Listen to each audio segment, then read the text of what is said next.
ಇವತ್ತಿನ ಒಂದಷ್ಟು ಬೆಳವಣಿಗೆಗಳ ಬಗ್ಗೆ ಜೊತೆಗೆ ವ್ಯಾಕ್ಸಿನ್ ಸಂಬಂಧಪಟ್ಟ ಹಾಗೆ ಕೂಡ ನಾವು ಮಾತನಾಡ್ತಾ ಇದ್ವಿ. ಜೊತೆಗೆ ಇದೆಲ್ಲದರ ನಡುವಲ್ಲಿ ಈಗ ಇಂದು ಸಂಜೆ ಸಿಎಂ ಯಡಿಯೂರಪ್ಪ ಅವರ ಮಹತ್ವದ ಸುದ್ದಿಗೋಷ್ಠಿಯಲ್ಲಿ ಯಾವೆಲ್ಲ ವಿಚಾರಗಳ ಬಗ್ಗೆ ಏನಾದರೂ ಮಹತ್ವದ ಘೋಷಣೆಗಳಾಗುತ್ತಾ? ಸಚಿವರೊಂದಿಗೆ ಸುದ್ದಿಗೋಷ್ಠಿಯನ್ನ ನಡೆಸಲಿದ್ದಾರೆ ಸಿಎಂ ಬಿಎಸ್ವೈ. ಹಾಗಾದ್ರೆ ಸುದ್ದಿಗೋಷ್ಠಿಯಲ್ಲಿ ಏನೆಲ್ಲ ವಿಚಾರಗಳನ್ನ ಹೇಳಬಹುದು ಅನ್ನೋದ್ರ ಬಗ್ಗೆ ತೀವ್ರ ಕುತೂಹಲ ಇದೆ. ರಾಜ್ಯದ ಚಿತ್ತ ಈಗ ಸಿಎಂ ಸುದ್ದಿಗೋಷ್ಠಿ ಎತ್ತಾ ಇದೆ. ಏನಾದ್ರೂ ಇನ್ನಷ್ಟು ಲಾಕ್ಡೌನ್ ಅನ್ನ ಟೈಟ್ ಮಾಡಬಹುದಾ, ಅಥವಾ ಯಾರೇ ಕಾರ್ಮಿಕರು ಒಂದಷ್ಟು ವಲಸೆ ಕಾರ್ಮಿಕರಿದ್ದಾರೆ, ದಿನಗೂಲಿ ನೌಕರರಿದ್ರು, ಅವರೆಲ್ಲರಿಗೂ ಕೂಡ ಏನಾದ್ರೂ ಪೂರಕವಾದಂತಹ ವಿಚಾರಗಳನ್ನ ಏನಾದ್ರೂ ಘೋಷಣೆ ಮಾಡಬಹುದಾ ಅಂತ ಸಚಿವರೊಂದಿಗೆ ಸುದ್ದಿಗೋಷ್ಠಿಯನ್ನ ನಡೆಸಲಿರುವಂತಹ ಸಿಎಂ ಬಿಎಸ್ವೈ. ಎಲ್ಲರ ಚಿತ್ತ ಈಗ ಸಿಎಂ ಸುದ್ದಿಗೋಷ್ಠಿ ಎತ್ತಾ ಇದೆ. ಏನಾದ್ರೂ ಲಾಕ್ಡೌನ್ ಅನ್ನ ಇನ್ನಷ್ಟು ಟೈಟ್ ಮಾಡುವಂತ ಚಾನ್ಸಸ್ ಇದೆಯಾ, ಅಥವಾ ಇದುವರೆಗೆ ಲಾಕ್ಡೌನ್ ಮತ್ತು ನೈಟ್ ಕರ್ಫ್ಯೂನ ಇಂಪ್ಯಾಕ್ಟ್ ಏನಿದೆ ಕೇಸಸ್ ಮೇಲೆ, ಅದರ ಬಗ್ಗೆ ಏನಾದರೂ ಮಾತನಾಡುವಂಥದ್ದಿದೆಯಾ ಅಂತ ಅನೇಕ ಕುತೂಹಲ ಇದೆ. ಲಾಕ್ಡೌನ್ ನಲ್ಲಿ ಕಂಗಾಲಾದಂತ ಕಾರ್ಮಿಕರಿಗೆ ಗುಡ್ ನ್ಯೂಸ್ ಸಿಗುವಂತಹ ಚಾನ್ಸಸ್ ಕೂಡ ಇದೆ. ಕಾರ್ಮಿಕ ವರ್ಗಕ್ಕೆ ಸಂಜೆ ಸಿಎಂ ಸಿಹಿ ಸುದ್ದಿ ಕೊಟ್ಟರು ಅಚ್ಚರಿ ಇಲ್ಲ. ಕಾರ್ಮಿಕ ವರ್ಗ ಈಗ ಬಹಳಷ್ಟು ತೊಂದರೆಯಲ್ಲಿದೆ. ಕೆಲಸ ಕಳೆದುಕೊಂಡಂತ ಕಾರ್ಮಿಕರಿಗೆ ಸರ್ಕಾರ ನೆರವು ನೀಡುವಂತ ಸಾಧ್ಯತೆ ಇದೆ. ಅಕ್ಕಪಕ್ಕದ ರಾಜ್ಯಗಳಲ್ಲಿ ಹೇಗೆ ನಾವು ನೋಡ್ತಾ ಇದ್ವಿ, ಕೇರಳ ಇರ್ಬೋದು, ಆಂಧ್ರ ಇರ್ಬೋದು, ತಮಿಳುನಾಡಿನಲ್ಲಿ ಇರ್ಬೋದು, ಕಾರ್ಮಿಕರ ಕಷ್ಟಕ್ಕೆ ರಾಜ್ಯ ಸರ್ಕಾರ ಸ್ಪಂದಿಸುತ್ತಾ ಈಗಾಗಲೇ ಹೈಕೋರ್ಟ್ ಕೂಡ ಈ ಬಗ್ಗೆ ಕೇಳಿದೆ. ಏನು ಲಾಕ್ಡೌನ್ ಮಾಡಿ ನಂತರ ಏನ್ ಜನರ ಕತೆ ಏನು ಅನ್ನೋದ್ರ ಬಗ್ಗೆ. ಲಾಕ್ಡೌನ್ ಅಲ್ಲಿ ಕಂಗಾಲಾದಂತ ಕಾರ್ಮಿಕ ವರ್ಗಕ್ಕೆ ಸಂಜೆ ಸಿಹಿ ಸುದ್ದಿ ಕೊಟ್ಟರು ಕೂಡ ಅಚ್ಚರಿ ಇಲ್ಲ. ಅಂದ್ರೆ ಲಾಕ್ಡೌನ್ ನಿರ್ಧಾರ ಎಷ್ಟು ಮುಖ್ಯನೋ, ಲಾಕ್ಡೌನ್ ನಂತರ ಆಗುವಂತ ಆಫ್ಟರ್ ಎಫೆಕ್ಟ್ಸ್ ಏನಿದೆ, ಯಾವ ವರ್ಗಕ್ಕೆ ತೊಂದರೆ ಆಗುತ್ತೆ, ಅವರ ಬೆನ್ನಿಗೆ ನಿಲ್ಲುವಂಥದ್ದು ಕೂಡ ಸರ್ಕಾರಕ್ಕಿರುವಂತ ಬಹಳ ದೊಡ್ಡ ಜವಾಬ್ದಾರಿಗಳಲ್ಲೂ. ಹಾಗಾದ್ರೆ ಕಾರ್ಮಿಕರ ಕಷ್ಟಕ್ಕೆ ಯಾವ ರೀತಿಯಾಗಿ ರಾಜ್ಯ ಸ್ಪಂದಿಸುತ್ತೆ? ಏನಾದ್ರೂ ಪ್ಯಾಕೇಜ್ಗಳನ್ನ ಘೋಷಣೆ ಮಾಡಬಹುದಾ, ಅಥವಾ ಬಹಳಷ್ಟು ಕಡೆ ಈ ಕೆಲಸ ಇಲ್ಲದೆ ತಮ್ಮ ಊರುಗಳಿಗೆ ಹೋಗಿದ್ದಾರೆ, ಮತ್ತೆ ವಾಪಸ್ ಬರೋದು ಯಾವಾಗ ಅನ್ನೋ ಒಂದು ನಿರೀಕ್ಷೆ ಅವ್ರಿಗಿಲ್ಲ. ಕಿರಣ್ ಹನ್ಯಡ್ಕ ನಮ್ಮ ಪ್ರತಿನಿಧಿ ಈ ಬಗ್ಗೆ ಹೆಚ್ಚಿನ ಮಾಹಿತಿಯನ್ನು ಕೊಡ್ತಾರೆ. ಕಿರಣ್, ಇದೀಗ ಎಲ್ಲರ ಚಿತ್ತ ಇರುವಂತದ್ದು ಸಿಎಂ ಅವರ ಸುದ್ದಿಗೋಷ್ಠಿ ಅಂತ ಹಲವಾರು ವಿಚಾರಗಳ ಬಗ್ಗೆ ನಾವು ಒಂದು ಎಕ್ಸ್ಪೆಕ್ಟೇಷನ್ಗಳನ್ನು ಇಟ್ಕೊಳ್ಬಹುದು. ವಿಚಾರಕ್ಕೆ ಸಂಬಂಧಪಟ್ಟ ಹಾಗೆ ಒಂದು ಲಾಕ್ಡೌನ್ ಟೈಟ್ ಬಗ್ಗೆ ನಾವು ಮಾತನಾಡ್ತಾ ಇದ್ವಿ. ಇನ್ನೊಂದು, ಇದುವರೆಗೆ ಈ ಕಠಿಣ ರೂಲ್ಸ್ ಅನ್ನ ತಂದ ಮೇಲೆ ಅದರ ಇಂಪ್ಯಾಕ್ಟ್ ಈ ಕೇಸಸ್ ಮೇಲೆ ಎಷ್ಟು ಬೀರಿದೆ ಅನ್ನೋದು ಪ್ರಮುಖವಾದಂಥ ವಿಚಾರಗಳು. ಇದೆಲ್ಲದರ ಜೊತೆಗೆ ಈ ಕಾರ್ಮಿಕ ವರ್ಗಕ್ಕೆ ಒಂದು ರೀತಿ ಚೇತೋಹಾರಿ ಆದಂಥ ಏನಾದರೂ ಒಂದು ಅನೌನ್ಸ್ಮೆಂಟ್ ಇವತ್ತು ಆಗ್ಬೋದಾ ಅಂತ ನಿರೀಕ್ಷೆ ಇದೆ. ಸೊ ಇದಕ್ಕೆ ಸಂಬಂಧಪಟ್ಟ ಹಾಗೆ ಏನಿದೆ ವಿಚಾರ ಕಿರಣ್? ಅವಿನಾಶ್, ನಿನ್ನೆವರೆಗೂ ಕೂಡ ರಾಜ್ಯ ಸರ್ಕಾರ ಶ್ರಮಿಕ ವರ್ಗಕ್ಕೆ ಪ್ಯಾಕೇಜ್ ಅನ್ನು ಘೋಷಣೆ ಮಾಡುವಂತಹ ವಿಶೇಷ ನೆರವು ಅನ್ನುವಂಥ ರೂಪದಲ್ಲಿ ಆರ್ಥಿಕವಾದಂತಹ ನೆರವನ್ನು ನೀಡುವಂಥ ವಿಚಾರದ ಬಗ್ಗೆ ತೀರ್ಮಾನವನ್ನು ತೆಗೆದುಕೊಂಡಿರಲಿಲ್ಲ. ಆದರೆ ಇವತ್ತು ಬೆಳಗ್ಗೆ ಮುಖ್ಯಮಂತ್ರಿಗಳು ದಿಢೀರಾಗಿ ಖುದ್ದು ಸುದ್ದಿಗೋಷ್ಠಿ ನಡೆಸುವಂತಹ ವಿಚಾರ ಗೊತ್ತಾಗ್ತಿದ್ದಂತೆ ಈಗ ಮುಖ್ಯಮಂತ್ರಿಗಳೇನಾದರೂ ಆ ನಿಟ್ಟಿನಲ್ಲಿ ಯೋಚನೆಯನ್ನ ಮಾಡಿದಾರ, ರಾಜ್ಯ ಸರ್ಕಾರ ಶ್ರಮಿಕ ವರ್ಗಕ್ಕೆ ನೆರವನ್ನು ನೀಡುವಂತಹ ತೀರ್ಮಾನವನ್ನು ತೆಗೆದುಕೊಳ್ತಾ ಇದೆ ಅನ್ನುವಂತಹ ನಿರೀಕ್ಷೆಗಳು ಹುಟ್ಟುಕೊಳ್ತಾ ಇದೆ. ಯಾಕೆಂದ್ರೆ ಅಕ್ಕಪಕ್ಕದ ರಾಜ್ಯಗಳಲ್ಲಿ ಶ್ರಮಿಕ ವರ್ಗಕ್ಕೆ ಲಾಕ್ಡೌನ್ ಅವಧಿಯಲ್ಲಿ ನೆರವನ್ನ ನೀಡುವಂತಹ ತೀರ್ಮಾನವನ್ನು ಕೈಗೊಳ್ಳಲಾಗಿದೆ. ಮತ್ತೊಂದು ಕಡೆಯಲ್ಲಿ ಹೈಕೋರ್ಟ್ ಕೂಡ ಇಲ್ಲಿ ದುಡಿಯುವ ವರ್ಗದ ಕತೆ ಏನು ಅನ್ನುವಂಥ ಪ್ರಶ್ನೆಯನ್ನು ಕೂಡ ರಾಜ್ಯ ಸರ್ಕಾರದ ಮುಂದಿಟ್ಟಿದೆ. ಹೀಗಾಗಿ ಸಹಜವಾಗಿ ರಾಜ್ಯ ಸರ್ಕಾರದ ಮುಂದೆ ಈ ಎರಡು ವಿಚಾರಗಳಲ್ಲಿ ಒತ್ತಡಗಳು ಏರ್ಪಡ್ತಾ ಇದೆ. ಆದರೆ ಸದ್ಯದ ಪರಿಸ್ಥಿತಿಯಲ್ಲಿ ರಾಜ್ಯ ಸರ್ಕಾರ ಕಣ್ಣು ಮುಚ್ಚಿ ಶ್ರಮಿಕ ವರ್ಗಕ್ಕೆ ನೆರವನ್ನ ಘೋಷಣೆ ಮಾಡುವಂತಹ ಒಂದು ಪರಿಸ್ಥಿತಿಯಲ್ಲಿಲ್ಲ. ಆರ್ಥಿಕ ಸಂಕಷ್ಟ ಅನ್ನುವಂತಹ ವಿಚಾರವನ್ನೇ ಮುಂದಿಟ್ಟುಕೊಂಡಿರುವಂತಹ ರಾಜ್ಯ ಸರ್ಕಾರ ಈವರೆಗೂ ಕೂಡ ಆ ನಿಟ್ಟಿನಲ್ಲಿ ಧೈರ್ಯವಾಗಿ ತೀರ್ಮಾನವನ್ನು ತೆಗೆದುಕೊಂಡಿಲ್ಲ. ಕಳೆದ ವರ್ಷ ಯಾವ ರೀತಿಯಲ್ಲಿ ತೀರ್ಮಾನವನ್ನು ತೆಗೆದುಕೊಂಡಿತ್ತೋ ಅಂತಹ ತೀರ್ಮಾನವನ್ನು ತೆಗೆದುಕೊಳ್ಳೋದಕ್ಕೆ ಈ ಬಾರಿ ರಾಜ್ಯ ಸರ್ಕಾರಕ್ಕೆ ಆರ್ಥಿಕ ಸಂಪನ್ಮೂಲ ಇಲ್ಲ ಅನ್ನುವಂಥದ್ದು ಒಂದು ಕಡೆ ಆದರೆ, ಯಾವ್ಯಾವ ವರ್ಗಕ್ಕೆ ಇಲ್ಲಿ ನೆರವನ್ನ ನೀಡಬೇಕು ಅನ್ನುವಂಥ ವಿಚಾರದ ಬಗ್ಗೆ ಮಾಹಿತಿಯನ್ನು ಕಲೆ ಹಾಕುವಂಥದ್ದು ರಾಜ್ಯ ಸರ್ಕಾರಕ್ಕೆ ದೊಡ್ಡ ತಲೆನೋವಾಗುತ್ತೆ. ಯಾಕೆಂದ್ರೆ ರಾಜ್ಯ ಸರ್ಕಾರ ಕಳೆದ ವರ್ಷ ಘೋಷಣೆ ಮಾಡಿದಂತಹ ವಿಚಾರದಲ್ಲಿ ಪೂರ್ಣವಾಗಿ ನಡೆದುಕೊಂಡಿಲ್ಲ, ಪೂರ್ಣವಾದಂತಹ ಪರಿಹಾರ ಸಿಕ್ಕಿಲ್ಲ ಅನ್ನುವಂಥ ಆರೋಪವನ್ನು ಕೂಡ ರಾಜ್ಯ ಸರ್ಕಾರ ಕಳೆದ ವರ್ಷ ಎದುರಿಸಬೇಕಾಗಿತ್ತು.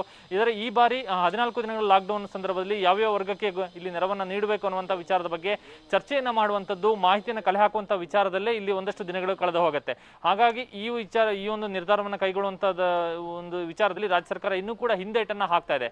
ಒಂದು ವೇಳೆ ಏನಾದರೂ ಒತ್ತಡಗಳು ಹೆಚ್ಚಾಗಿ ಅಂದ್ರೆ ಕೋರ್ಟ್ ಒಂದು ಕೂಡ ಪ್ರಶ್ನೆ ಮಾಡಿರುವಂತಹ ಕಾರಣಕ್ಕಾಗಿ ಮತ್ತು ಅಕ್ಕಪಕ್ಕದ ರಾಜ್ಯಗಳು ಕೂಡ ಈಗ ಕಾರ್ಮಿಕರಿಗೆ ನೆರವನ್ನ ಘೋಷಣೆ ಮಾಡಿರುವಂತಹ ಕಾರಣಕ್ಕಾಗಿ ಕರ್ನಾಟಕ ಸರ್ಕಾರ ಯಾವುದೇ ರೀತಿಯಾದಂತಹ ನೆರವನ್ನ ಕೊಟ್ಟಿಲ್ಲ ಅನ್ನುವಂತಹ ಒಂದು ಆರೋಪವನ್ನು ಕೂಡ ಎದುರಿಸಬೇಕಾಗುತ್ತೆ. ಆ ಮೂಲಕ ರಾಜ್ಯ ಸರ್ಕಾರ ಒಂದಷ್ಟು ಒತ್ತಡಕ್ಕೆ ಬೀಳುತ್ತೆ. ಹೀಗಾಗಿ ಕೊನೆ ಕ್ಷಣದಲ್ಲಿ ಏನಾದರೂ ರಾಜ್ಯ ಸರ್ಕಾರ ಈ ಒಂದು ತೀರ್ಮಾನವನ್ನು ಕೈಗೊಳ್ಳುತ್ತಾ ಅನ್ನುವಂಥದ್ದು ಈಗಿರುವಂತಹ ನಿರೀಕ್ಷೆ. ಆದರೆ ಸದ್ಯದವರೆಗೂ ಕೂಡ ಅಂತಹ ಒಂದು ತೀರ್ಮಾನವನ್ನು ತೆಗೆದುಕೊಳ್ಳೋದೇ ಇರೋದಕ್ಕೆ ಸರ್ಕಾರ ತೀರ್ಮಾನವನ್ನು ಮಾಡಿಕೊಂಡಿದೆ.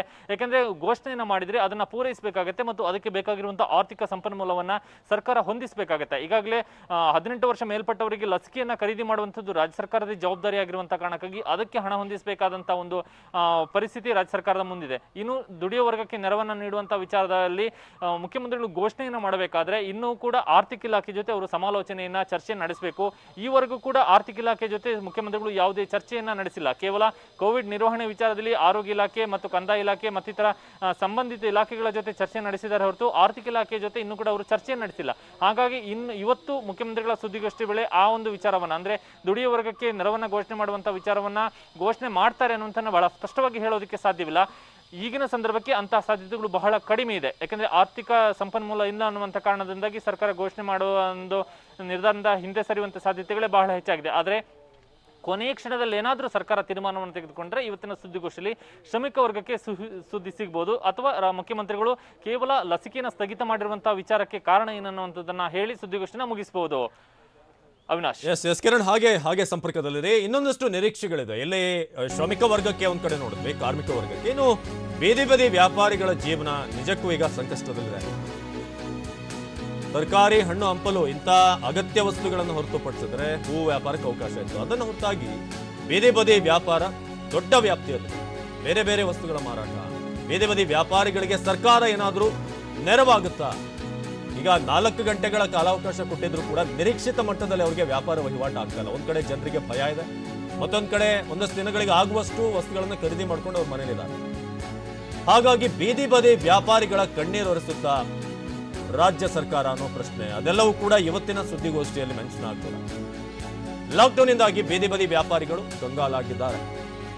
ಅದಕ್ಕೆ ಸಂಬಂಧಪಟ್ಟ ಹಾಗೆ ಕಿರಣ್ ನಿಮ್ಮನ್ನ ಕೇಳೋದಾದ್ರೆ, ಕಿರಣ್, ಈಗ ಒಂದ್ ಕಡೆ ಕಾರ್ಮಿಕ ವರ್ಗ ನೋಡಿದ್ವಿ, ಇನ್ನೊಂದು ಬೀದಿ ವ್ಯಾಪಾರ ಅನ್ನೋದು ಬಹಳಷ್ಟು ಕೆಳ ಮಧ್ಯಮ ವರ್ಗದವರಿಗೆ ಕೈ ಹಿಡಿಯುವಂತ ಒಂದು ವ್ಯಾಪಾರ ವಹಿವಾಟುಗಳಿದ್ವು. ಆದ್ರೆ ಅದೆಲ್ಲವೂ ಕೂಡ ಕ್ಲೋಸ್ ಆಗಿದೆ. ಅದು ಮೇ ಬಿ ಚಾಟ್ ಸೆಂಟರ್ಗಳಿಂದ ಹಿಡಿದು ಆಲ್ಮೋಸ್ಟ್ ಬೀದಿಯಲ್ಲಿ ನಮಗೆ ಕಂಡು ಬರುವಂತ ಅಂಗಡಿಗಳು ಯಾವುದೂ ಕೂಡ ಈಗ ಇಲ್ಲ. ಸೊ ಇವರಿಗೆ ಸಂಬಂಧಪಟ್ಟಾಗ ಏನಾದರೂ ಘೋಷಣೆ, ಅವ್ರಿಗೊಂದಷ್ಟು ಪೂರಕವಾದಂತಹ ವಿಚಾರಗಳು ಇವತ್ತಿನ ಸುದ್ದಿಗೋಷ್ಠಿಯಲ್ಲಿ ಇರ್ಬೋದಾ ಕಿರಣ್? ಅವಿನಾಶ್, ಇನ್ನೂ ಕೂಡ ಬೀದಿ ವ್ಯಾಪಾರಿಗಳ ವಿಚಾರದಲ್ಲಿ ಸರ್ಕಾರ ಯಾವುದೇ ನಿರ್ಧಾರವನ್ನ ಮಾಡಿಲ್ಲ. ಯಾಕೆಂದ್ರೆ ಬೀದಿ ವ್ಯಾಪಾರಗಳು ಹಲವು ವಿಧದಲ್ಲಿ ಇರುವಂತಹ ಹಿನ್ನೆಲೆಯಲ್ಲಿ ಒಂದೊಂದಕ್ಕೆ ಅವಕಾಶವನ್ನು ಕೊಟ್ಟರೆ ಎಲ್ಲರಿಗೂ ಕೂಡ ಅವಕಾಶವನ್ನ ಕೊಡಬೇಕಾದಂತಹ ಒಂದು ಅನಿವಾರ್ಯತೆ ಸರ್ಕಾರದ ಮುಂದೆ ಬರುತ್ತೆ. ಒಂದು ವೇಳೆ ಹಾಗೆ ಎಲ್ಲರಿಗೂ ಕೂಡ ಅವಕಾಶವನ್ನು ಕೊಟ್ಟರೆ ಸಹಜವಾಗಿ ರಾಜ್ಯ ಸರ್ಕಾರ ಲಾಕ್ಡೌನ್ ಮಾಡಿರುವಂತಕ್ಕೆ ಅರ್ಥವೇ ಇಲ್ಲದಂತಹ ಒಂದು ವಾತಾವರಣ ನಿರ್ಮಾಣ ಆಗುತ್ತೆ. ಬೀದಿ ವ್ಯಾಪಾರಕ್ಕೆ ಅವಕಾಶ ಕೊಟ್ಟಂತ ಸಂದರ್ಭದಲ್ಲಿ ಅಲ್ಲಿ ವ್ಯಾಪಾರ ಆಗಬೇಕಾದ್ರೆ ಜನರು ರಸ್ತೆಗಿಳಿಬೇಕಾಗತ್ತೆ. ಸಹಜವಾಗಿ ಆಗ ಜನರೇ ರಸ್ತೆಗಿಳಿಯೋದಕ್ಕೆ ಸರ್ಕಾರವೇ ಅವಕಾಶ ಮಾಡಿಕೊಟ್ಟಂತಹ ರೀತಿಯಲ್ಲಿ ಆಗುತ್ತೆ.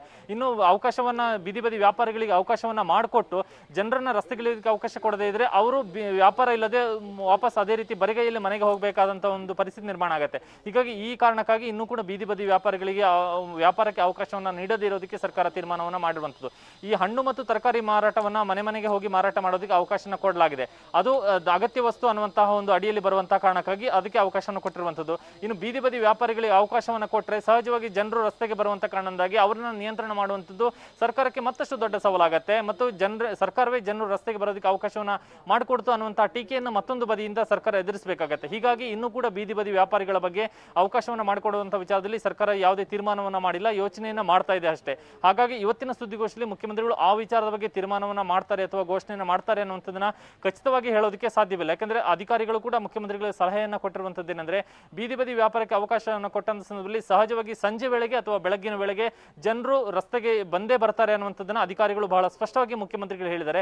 ಹಾಗಾಗಿ ಮೊನ್ನೆ ತೀರ್ಮಾನವನ್ನು ಕೈಗೊಳ್ಳುವಂತಹ ಸಂದರ್ಭದಲ್ಲಿ ಮಾರ್ಗಸೂಚಿಗೆ ಸಿದ್ಧಪಡಿಸುವಂತಹ ಸಂದರ್ಭದಲ್ಲೂ ಕೂಡ ಬೀದಿ ವಿಯಾಪಾರಕ್ಕೆ ಅವಕಾಶ ಬೇಡ ಅನ್ನುವಂತಹ ತೀರ್ಮಾನವನ್ನು ರಾಜ್ಯ ಸರ್ಕಾರ ಕೈಗೊಂಡಿತ್ತು.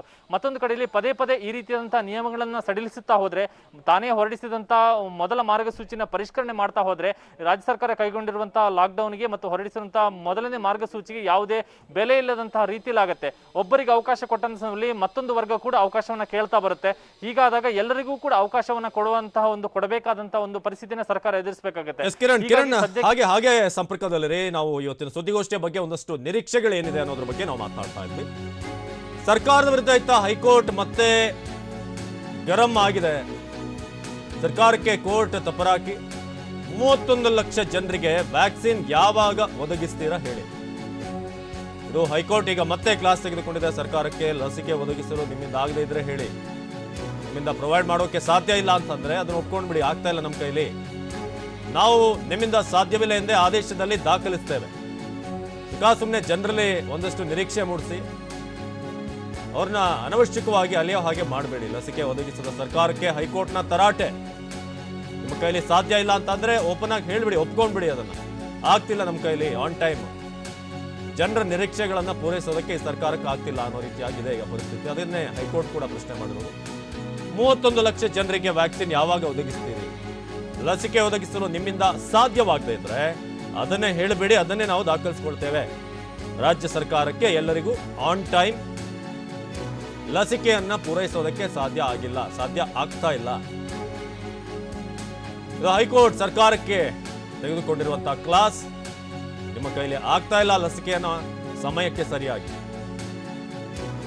ನಾಳೆ ಬರುತ್ತೆ, ನಾಡಿದ್ದು ಬರುತ್ತೆ, ಮುಂದಿನ ಆದೇಶದವರೆಗೆ ಕಾಯಬೇಕು. ಇದೇ ಆಗ್ತಿದೆ ಜನರಿಗೆ. ಈಗ ಬರೋದು, ವೇಟ್ ಮಾಡೋದು, ಹೋಗೋದು.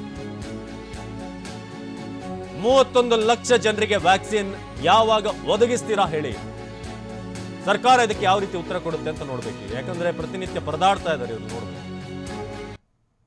ಇದು ಲಸಿಕೆ ಸಂಬಂಧಪಟ್ಟ ಹಾಗೆ ಲಸಿಕೆ ನೀಡೋಕೆ ನಿಮ್ಮಿಂದ ಆಗದೆ ಇದ್ರೆ ಹೇಳ್ಬಿಡಿ ಅಂತ ಈಗ ಹೈಕೋರ್ಟ್ ಹೇಳಿದೆ. ನಾವು ಅದನ್ನೇ ದಾಖಲಿಸ್ಕೊಳ್ತೇವೆ. ಸರ್ಕಾರದಿಂದ ಆಗ್ತಾ ಇಲ್ಲ, ಮ್ಯಾನೇಜ್ ಮಾಡ್ತಾ ಇಲ್ಲ, ಮಿಸ್ ಮ್ಯಾನೇಜ್ಮೆಂಟ್ ಆಗ್ತಾ ಇದೆ ಅನ್ನೋ ರೀತಿಯಾಗಿ ನಾವು ದಾಖಲಿಸ್ಕೊಳ್ತೀವಿ ಅಂತ ಹೈಕೋರ್ಟ್ ಕೂಡ ಹೇಳ್ತಾ ಇದೆ. ಇದು ಸರ್ಕಾರ ಕೊಟ್ಟಂತ ಭರವಸೆ. ಹೈಕೋರ್ಟ್ ಕೂಡ ಪ್ರಶ್ನೆ ಮಾಡಿದಂಥ ಸಂದರ್ಭದಲ್ಲಿ ಅವ್ರಿಗೂ ಕೂಡ ಕೊಡಬೇಕಾದಂಥ ಹೇಳಿಕೆ ಏನಿದೆ ಅದರಲ್ಲಿನೂ ಕೂಡ ಒಂದು ಕ್ಲಾರಿಟಿ ಇಲ್ಲ, ಏನು ಹೇಗೆ ಮುಂದೇನು. ರಾಜ್ಯದಲ್ಲಿ 6 ಕೋಟಿಗೂ ಹೆಚ್ಚು ಜನಸಂಖ್ಯೆ ಇದೆ. ರಾಜ್ಯದಲ್ಲಿ 6 ಕೋಟಿಗೂ ಹೆಚ್ಚು ಪಾಪ್ಯುಲೇಷನ್ ಇದೆ. ನೀವು 1% ಜನಕ್ಕೂ ಕೂಡ ವ್ಯಾಕ್ಸಿನ್ ಅನ್ನ ಒದಗಿಸಿಲ್ಲ. ರಾಜ್ಯದಲ್ಲಿ 6 ಕೋಟಿಗೂ ಹೆಚ್ಚು ಜನಸಂಖ್ಯೆ ಇದೆ. ಆದ್ರೆ ನೀವು ಇದುವರೆಗೆ ಕವರ್ ಮಾಡಿರುವಂತಹ ಸಂಖ್ಯೆ ಇದೆಯಲ್ಲ, ಅದು ತೀರಾ ಕಡಿಮೆ. ಒಂದ್ ಕಡೆ ಲಾಕ್ಡೌನ್ ಮಾಡಿ ಜನರನ್ನ ಮನೇಲಿರಿಸುವಂಥದ್ದು ಎಷ್ಟು ಮುಖ್ಯನೋ ಅದೇ ರೀತಿಯಾಗಿ ವ್ಯಾಕ್ಸಿನ್ ಕೊಟ್ಟು ಅವರು ಮುಂದೆ ಜೀವನ ಸಾಗಿಸೋದಕ್ಕೆ ಅವ್ರನ್ನ ಸೇಫ್ ಮಾಡುವಂಥದ್ದು ಅಷ್ಟೇ ಮುಖ್ಯ ಇದೆ. ಇದು ಲಸಿಕೆ ಒದಗಿಸಿದ ಸರ್ಕಾರಕ್ಕೆ ಹೈಕೋರ್ಟ್ ತೆಗೆದುಕೊಂಡಿರುವಂತಹ ತರಾಟೆ. ರಾಜ್ಯದಲ್ಲಿ 6 ಕೋಟಿಗೂ ಹೆಚ್ಚು ಜನಸಂಖ್ಯೆ ಇದೆ. ಆದ್ರೆ ನೀವು ಎಷ್ಟು ಪರ್ಸೆಂಟೇಜ್ ಕವರ್ ಮಾಡಿದ್ದೀರಿ? ಇದು ಈಗ ಪ್ರಶ್ನೆ. ಸರ್ಕಾರ ಇದಕ್ಕೆ ಯಾವ ರೀತಿ ಉತ್ತರ ಕೊಡುತ್ತೆ ಅನ್ನೋದು ಕಾದು ನೋಡಬೇಕು. ಒಂದು ವೇಳೆ ಲಸಿಕೆ ಕೊಡೋದಕ್ಕೆ ಆಗ್ತಿಲ್ಲ ನಮ್ಮ ಕೈಯಿಂದ ಅಂತ ಆದ್ರೆ ಅದನ್ನು ಹೇಳಿ, ನಾವು ಅದನ್ನೇ ದಾಖಲಿಸ್ಕೊಳ್ತೀವಿ ಅಂತ ಹೈಕೋರ್ಟ್ ಹೇಳ್ತಾ ಇದೆ. ಹೈಕೋರ್ಟ್ ಹಾಕಿರುವಂತಹ ಛೀಮಾರಿ ಇದು ಸರ್ಕಾರಕ್ಕೆ. ನೀವು 1% ಜನಕ್ಕೂ ಕೂಡ ವ್ಯಾಕ್ಸಿನ್ ಒದಗಿಸಿಲ್ಲ. ಒಂದ್ ಕಡೆ ಆಕ್ಸಿಜನ್ ಸಂದರ್ಭದಲ್ಲೂ ಕೂಡ ಹೈಕೋರ್ಟೇ ಅಲ್ಲಿ ತಿಳಿಸ್ಬೇಕಾಯ್ತು, ಮಧ್ಯಪ್ರವೇಶ ಮಾಡಬೇಕಾಯ್ತು. ಇನ್ನೊಂದ್ ಕಡೆ ಜನರಿಗೆ 3 ಹೊತ್ತು ಊಟ ಕೊಡಿ ಅನ್ನೋ ವಿಚಾರದಲ್ಲೂ ಕೂಡ ಹೈಕೋರ್ಟ್ ಆದೇಶ ಕೊಟ್ಟ ಮೇಲೆ ಈ ಸರ್ಕಾರ ಎಚ್ಚೆತ್ತುಕೊಳ್ಳುತ್ತೆ. ಈಗ ವ್ಯಾಕ್ಸಿನ್ ವಿಚಾರದಲ್ಲೂ ಕೂಡ ಹೈಕೋರ್ಟ್ ಪದೇ ಇದರ ಬಗ್ಗೆ ಕೇಳ್ತಾ ಇದೆ, ಏನ್ ವ್ಯವಸ್ಥೆ ಆಗ್ತಿದೆ ನೀವು ಹೇಳಿ ವ್ಯಾಕ್ಸಿನ್ ವಿಚಾರವಾಗಿ ಅಂತ. ಆದ್ರೆ ಇದುವರೆಗೆ ಸರ್ಕಾರ ಒಂದು ಸಮರ್ಪಕವಾದಂಥ ಉತ್ತರವನ್ನ ಹೈಕೋರ್ಟ್ಗೆ ಕೊಟ್ಟಿಲ್ಲ. ಕೇವಲ ಸ್ಟೇಟ್ಮೆಂಟ್ಗಳಿಗೆ, ಮೀಡಿಯಾ ಸ್ಟೇಟ್ಮೆಂಟ್ಗಳಿಗೆ ಮಾತ್ರ ಸಚಿವರುಗಳು CS ನ ಈ ಹೇಳಿಕೆಗಳು ಸೀಮಿತವಾಗ್ತಾ ಇದೆ. ಇದು ನಿಮ್ಮ ವ್ಯಾಕ್ಸಿನೇಷನ್ ಕಾರ್ಯಕ್ರಮದ ಚಂದ ಇದೇನಾ ಅಂತ ಪ್ರಶ್ನೆ ಮಾಡಿದ್ರಿ. ಇದೇನಾ ರೀತಿ ನಿಮ್ಮದು ವ್ಯಾಕ್ಸಿನೇಷನ್ ಮಾಡುವಂಥ ರೀತಿ ಇದೇನಾ ಅನ್ನೋದು ರಾಜ್ಯ ಸರ್ಕಾರಕ್ಕೆ ಹೈಕೋರ್ಟ್ ತೆಗೆದುಕೊಂಡಿರುವಂತಹ ತರಾಟೆ. ಒಂದು ಕಡೆ ವ್ಯಾಕ್ಸಿನ್ ಪಡೆಯೋದಕ್ಕೆ ಕ್ಯೂ, 18ರಿಂದ 44 ವಯಸ್ಸಿನವರು ಬರ್ತಿದ್ರು. ಇವತ್ತೇನೋ ಒಂದು ಮಟ್ಟಕ್ಕೆ ಅದು ಕಂಟ್ರೋಲ್ ಆಗಿದೆ. ಭಾಳಷ್ಟು ಜನ ಈ ಜಗತ್ತಲ್ಲಿ ಏನಾಗ್ತಿದೆ ಅಂತ ತಿಳಿದಂಥವ್ರು ಒಂದಷ್ಟು ಜನ ಬಂದು ವೆಯ್ಟ್ ಮಾಡ್ತಿದ್ದಾರೆ. ಇವತ್ತು ನಮಗೆ ಮೆಸೇಜ್ ಬಂದಿದೆ, ನಾವು ಬಂದಿದ್ದೀವಿ ಅಂತ. ಆದರೆ ಸರ್ಕಾರ ನಿನ್ನೆ ಸಂಜೆನೇ ಆದೇಶ ಹೊರಡಿಸಿದೆ ಅನ್ನೋದು ಕೆಲವೊಂದಷ್ಟು ಮಂದಿಗೆ ಇನ್ನೂ ಗೊತ್ತಿಲ್ಲ. ಏನೂ ಮಾಡೋಕ್ಕಾಗಲ್ಲ. ಅಂಥವ್ರು ಬಂದು ವೆಯ್ಟ್ ಮಾಡಿದ್ರೆ ಅವರವರ ಒಂದು ಇದಕ್ಕೆ ಬಿಟ್ಟಂಥ ವಿಚಾರ. ಸೊ ಇನ್ನೊಂದು ಕಡೆ ಈ 45+ ಏನಿದೆ, ಅಟ್ಲೀಸ್ಟ್ ಅವ್ರಿಗಾದರೂ ವ್ಯಾಕ್ಸಿನೇಷನ್ ಕೊಡುವಂಥ ನಿಟ್ಟಿನಲ್ಲಿ ಅಲ್ಲಿ ಸ್ಟಾಕ್ ಇದೆಯಾ ಅಂತ ನೋಡಿದ್ರೆ ಅದು ಕೂಡ ಇಲ್ಲ. KC ಜನರಲ್ ಆಸ್ಪತ್ರೆ, ಬೌರಿಂಗ್ ಆಸ್ಪತ್ರೆ, ವಸಂತನಗರ ಎಲ್ಲ ಕಡೆ ನಾವು ನೋಡ್ತಾ ಇದ್ದೀವಿ. 45 ಮೇಲ್ಪಟ್ಟಂಥವ್ರಿಗೂ ಕೂಡ ಅವ್ರಿಗೆ ಅಲ್ಲಿ ವ್ಯಾಕ್ಸಿನ್ ಸಿಗ್ತಾರೆ. ಕೋರ್ಟ್ ಮುಂದುವರೆಸ್ತಾ ಪ್ರಶ್ನೆಗಳನ್ನು ಕೇಳ್ತಾ ಹೋಗ್ತಾ, ಇದು ನಿಮ್ಮ ವ್ಯಾಕ್ಸಿನೇಷನ್ ಕಾರ್ಯಕ್ರಮದ ರೀತಿಯೇ ಇದು ನಿಮ್ಮ ವ್ಯಾಕ್ಸಿನೇಷನ್ ನೀಡುವಂತ ಪ್ರಕ್ರಿಯೆನಾ? ಇದೇ ನಮ್ಮ ಚಂದ?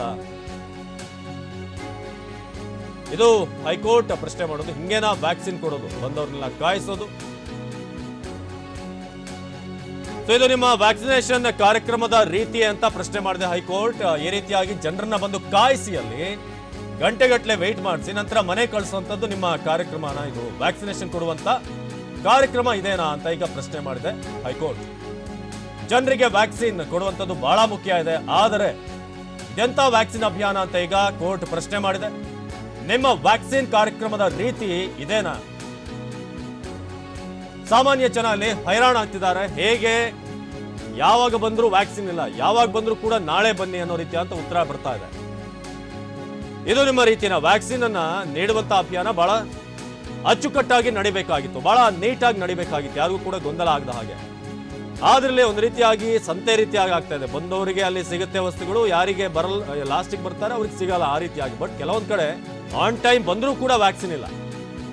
ಇದನ್ನೇ ಸರ್ಕಾರಕ್ಕೆ ಹೈಕೋರ್ಟ್ ಈಗ ತರಾಟೆಗೆ ತೆಗೆದುಕೊಂಡಿರೋದು. 31 ಲಕ್ಷ ಜನರಿಗೆ ವ್ಯಾಕ್ಸಿನ್ ಯಾವಾಗ ಒದಗಿಸ್ತೀರಿ ಹೇಳಿ? ಇದಂತ ವ್ಯಾಕ್ಸಿನ್ ಅಭಿಯಾನ ನೀವು ಮಾಡ್ತಾ ಇರೋದು ಇದೇನಾ ನಿಮ್ಮ ವ್ಯಾಕ್ಸಿನ್ ಕಾರ್ಯಕ್ರಮದ ರೀತಿ ನೀತಿ? ಜನ ಬಂದು ದಿನ ಬಂದಲ್ಲಿ ಕಾಯ್ಬೇಕಾ? ಅಲ್ಲಿ ಗಂಟೆಗಟ್ಟಲೆ ಕಾಯ್ತಿದ್ದಾರೆ. ನಿನ್ನೆ ಕೂಡ 45 ವರ್ಷ ಮೇಲ್ಪಟ್ಟಂತವ್ರು ಇದ್ದಾರೆ, 60 ವರ್ಷ ಮೇಲ್ಪಟ್ಟಂತವ್ರು ಕೂಡ ಸೆಕೆಂಡ್ ಡೋಸಿಗೆ ಬರ್ತಾರೆ. ಇನ್ನೊಂದ್ ಕಡೆ 18 ವರ್ಷದಿಂದ 44 ವರ್ಷದವರು ಕೂಡ ಅಲ್ಲಿ ವ್ಯಾಕ್ಸಿನ್ ಪಡೆಯೋದಕ್ಕೆ ಗಂಟೆಗಟ್ಟಲೆ ಕಾಯ್ಬೇಕು, ನಿರಾಶೆಯಿಂದ ವಾಪಸ್ ಹೋಗ್ಬೇಕು. ಬಹಳಷ್ಟು ಆಸ್ಪತ್ರೆಗಳಲ್ಲಿ ಇದೇ ಗೊಂದಲ ಮುಂದುವರಿತಾ ಇದೆ. ಇದು ಹೈಕೋರ್ಟ್ ಸರ್ಕಾರಕ್ಕೆ ತೆಗೆದುಕೊಂಡಿರುವಂತಹ ತರಾಟೆ, ಸರ್ಕಾರಕ್ಕೆ ತೆಗೆದುಕೊಂಡಂತ ಕ್ಲಾಸ್.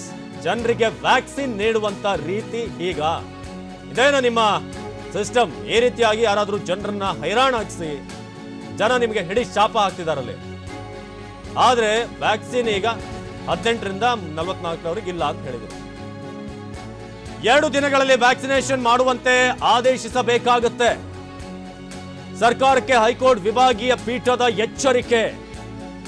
2 ದಿನದಲ್ಲಿ ವ್ಯಾಕ್ಸಿನೇಷನ್ ನೀಡುವಂತೆ ಆದೇಶವನ್ನು ಕೊಡಬೇಕಾಗುತ್ತೆ. ನೀವು ಇದೇ ರೀತಿಯಾಗಿ ತಡ ಮಾಡ್ತಾ ಹೋದ್ರೆ ಜನ ಅಲ್ಲಿ ಪ್ರಾಣ ಕಳ್ಕೊಳ್ಳೋದಂತೂ ಗ್ಯಾರಂಟಿ. ನಿಮಗೆಲ್ಲ ಗೊತ್ತಿರೋ ಹಾಗೆ 18ರಿಂದ 44 ವರ್ಷದ ಒಳಗಿನವರು ಬಹಳಷ್ಟು ಮಂದಿ ಈಗ ತಮ್ಮ ಪ್ರಾಣ ಕಳ್ಕೊಳ್ತಾ ಇದ್ದಾರೆ. ಏನಾದ್ರೂ ಎಲ್ಲರೂ ಕೂಡ ವ್ಯಾಕ್ಸಿನೇಟ್ ಆಗಿದ್ರೆ ಖಂಡಿತ ಅವರೆಲ್ಲ ಬದುಕ್ತಾ ಇದ್ರು. ಅವರ ಕುಟುಂಬದ ಶಾಪ, ಅವರ ನೋವಿನ ದುಃಖ ಖಂಡಿತ ಸರ್ಕಾರಕ್ಕೆ ತಟ್ಟಲೇಬೇಕು. ಸರ್ಕಾರಕ್ಕೆ ಈ ನಿಟ್ಟಿನಲ್ಲಿ ಹೈಕೋರ್ಟ್ ಈಗ ಎಚ್ಚರಿಕೆಯನ್ನು ಕೊಡ್ತಾ ಇರೋದು.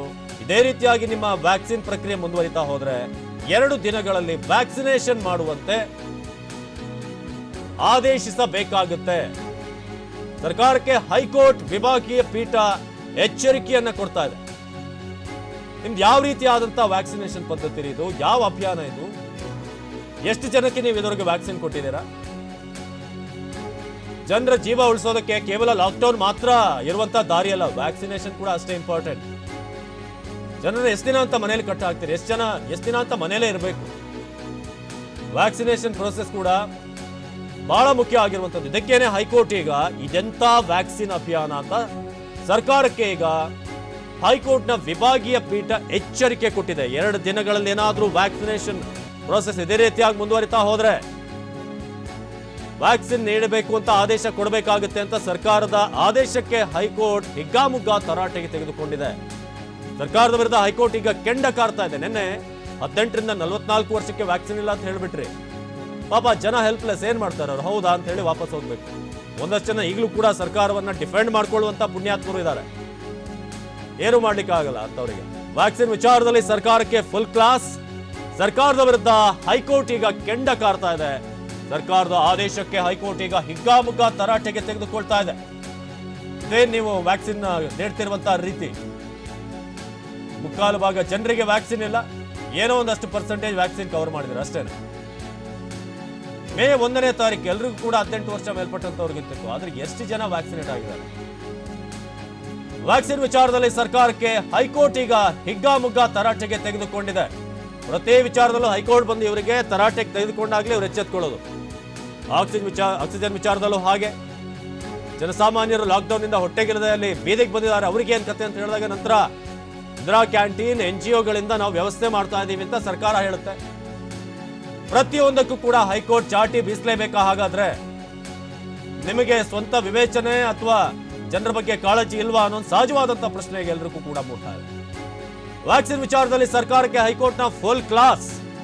ಹಿಗ್ಗಾಮುಗ್ಗಾ ತರಾಟೆಗೆ ತೆಗೆದುಕೊಂಡಿದೆ ಹೈಕೋರ್ಟ್. 1ನೇ ಡೋಸ್ ಅನ್ನ ತೆಗೆದುಕೊಂಡವರಿಗೆ 2ನೇ ಡೋಸ್ ಸಿಕ್ಕಿಲ್ಲ.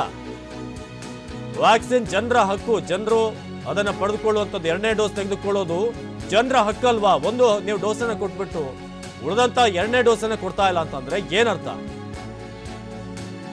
ಯಾವ ರೀತಿ ನೀತಿ ಇದೆ ನಿಮಗೆ ವ್ಯಾಕ್ಸಿನ್ ಕೊಡುವಂತ ವಿಚಾರದಲ್ಲಿ ಕೊಂಚನಾದ್ರೂ ಶಿಸ್ತಿದೆಯಾ ಅಂತ ಹೈಕೋರ್ಟ್ ಈಗ ಸರ್ಕಾರಕ್ಕೆ ಛೀಮಾರಿ ಹಾಕಿದೆ. 2ನೇ ಡೋಸ್ ತೆಗೆದುಕೊಳ್ಳೋದು ಜನರ ಹಕ್ಕಲ್ಲವೇ ಅಂತ ಪ್ರಶ್ನೆ ಮಾಡಿದೆ. 26 ಲಕ್ಷ ಜನರಿಗೆ ವ್ಯಾಕ್ಸಿನ್ ಕೊರತೆ ಇದೆ. ಹಾಗಾದ್ರೆ ಈ ಗ್ಯಾಪ್ ಅನ್ನ ಹೇಗೆ ಸರಿಪಡಿಸ್ತೀರಿ ಅಂತ ಹೈಕೋರ್ಟ್ ಪ್ರಶ್ನೆ ಮಾಡಿದೆ. ಏನೇ ಡಿಲೇ ಆಗ್ತಾ ಇದೆ ಇದನ್ನು ಹೇಗೆ ಸರಿಪಡಿಸ್ತೀರಿ? 1ನೇ ಡೋಸ್ ಅನ್ನ ಕೊಟ್ಟವರು ಕೋವ್ಯಾಕ್ಸಿನ್ ಪಡೆದಂತವ್ರು 2ನೇ ಡೋಸ್ ಕೋವ್ಯಾಕ್ಸಿನ್ ಅನ್ನೇ ಪಡಿಬೇಕು. ಅವರೆಲ್ಲರೂ ಕೂಡ ಬಂದು ಪಾಪ ವಾಪಸ್ ಹೋಗ್ತಿದ್ದಾರೆ. ಹಾಗಾದ್ರೆ ಜನರ ಮೇಲೆ ನಿಮ್ಗಿರುವಂತಹ ಕಾಳಜಿ, ನೀವು ಮಾಡ್ಕೊಂಡಿರುವಂತಹ ವ್ಯವಸ್ಥೆ, ಜೊತೆಗೆ ಈ ವ್ಯಾಕ್ಸಿನ್ ಅನ್ನ ಪಡೆಯುವಂತಹ ವಿಚಾರದಲ್ಲಿ ನಿಮ್ಮ ಮುನ್ನೆಚ್ಚರಿಕೆ ಎಷ್ಟು ಮಟ್ಟಿಗೆ ಇದೆ ಅನ್ನೋದು ಬಟಾಬೈಲಾಗಿದೆ. ರಾಜ್ಯದ ಎಲ್ಲಾ ಜನರಿಗೆ ಗೊತ್ತಾಗಿದೆ. ಈಗ ನಿಮ್ಮ ಕೈಯಲ್ಲಿ ಆಗ್ತಾ ಇಲ್ಲ ಇದನ್ನ ಹ್ಯಾಂಡಲ್ ಮಾಡುವಂತಹ ವಿಚಾರದಲ್ಲಿ ಬಹಳ ಹಿಂದೆ ಬಿದ್ದಿದ್ದೀವಿ ಅಂತ ಹೈಕೋರ್ಟ್ ಈಗ ಈ ವ್ಯಾಕ್ಸಿನ್ ವಿಚಾರವಾಗಿ ಸರ್ಕಾರಕ್ಕೆ ಕ್ಲಾಸ್ ತೆಗೆದುಕೊಂಡಿದೆ. 2ನೇ ಡೋಸ್ ತೆಗೆದುಕೊಳ್ಳೋದು ಜನರ ಹಕ್ಕು, ವ್ಯಾಕ್ಸಿನ್ ಜನರ ಹಕ್ಕಲ್ಲವೇ ಅಂತ ಕೂಡ ಪ್ರಶ್ನೆ ಮಾಡಿದೆ.